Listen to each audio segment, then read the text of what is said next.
I was eating a meal with a good friend of mine who I'd known for a couple years, and he asked me if I carried silicone plugs in my shop. He needed a 3/4 of an inch plug. His ears were way too big for that. They were over 2 inches. It's like, what's that for? It's like, well, it's for my septum. It's like, you don't have your septum pierced. Then he turned his head, and I saw a light go right through his nose. He had a 3/4 inch septum, and I didn't even know. The septum piercing can be the most big extreme piercing, the small delicate piercing, or completely hidden. Today, we're talking about the septum piercing.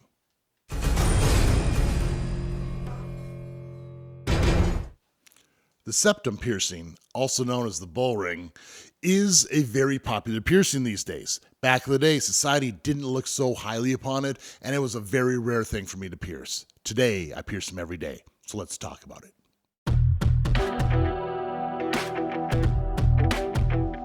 The placement for the septum piercing is a lot more difficult than you would imagine it to be. Most piercings, like for an eyebrow or a lip piercing, generally just have that one main angle. Just you want it to be perpendicular to the tissue. Now for the septum, there are two separate angles and it needs to hang properly. It needs to be level this way as well as level this way.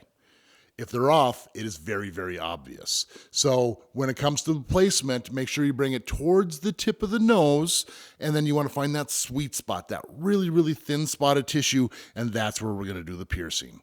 Now keep in mind, the piercer can't see what they're piercing there. It's kind of, you got to go by feel, so you want to find a real experienced piercer for this piercing.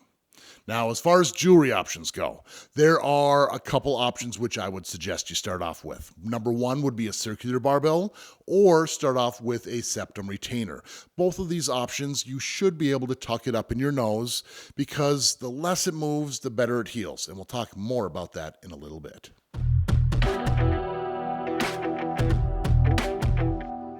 As far as the healing goes for the septum, it's a little bit unique. Generally, it only takes about 6 to 8 weeks for it to be fully healed up, but it can take longer, especially if you hit the cartilage. Now, during the healing process, you're going to want to keep those crusties off as much as possible because if the crusties get pulled through, it's going to act as a file and scratch and irritate the tissue. Now, it is a mucous membrane, so it's going to keep it lubricated, so you need to keep those crusties off there. Now, if you're wearing a retainer or a circular barbell that fits, tuck it up in your nose, and the more you wear it up, the better off you are. Some people will say that you don't want to keep flipping it up and down, but personally, if it's hanging down and spinning and pulling crusties through, that's actually doing more damage. Just remember, wash your hands before you touch your piercing. Now, as far as the common problems that people have with this piercing, again, it's touching it with your hands, not checking your beads to make sure they stay tight. Otherwise, if pierced properly, it should be healed really, really fast for you.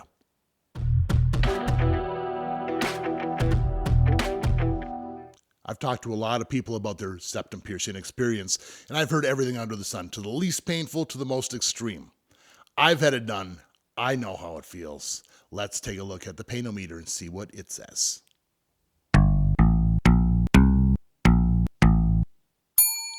That's it. One of the easiest piercings. Now, the reason people say it's painful is because they went to a piercer who hit all the cartilage and hit the wrong spot. But let me tell you another quick story. When I first finished my apprenticeship, I thought I could pierce my own septum. And I actually went down in my bathroom with my supplies. I had the right supplies and I clamped it and I went to do the piercing and I didn't really know what I was doing at this time because my apprenticeship wasn't the best. And I went through all that thick cartilage. And it hurt so bad. It's one of the few times in my life I actually almost passed out and the needle got stuck in my nose. It was a terrible experience. I honestly can't believe I went and attempted it again, but luckily it was done properly the second time and I felt embarrassed how bad I did the first time. So find an experienced piercer. If it's done properly, it won't be that bad at all.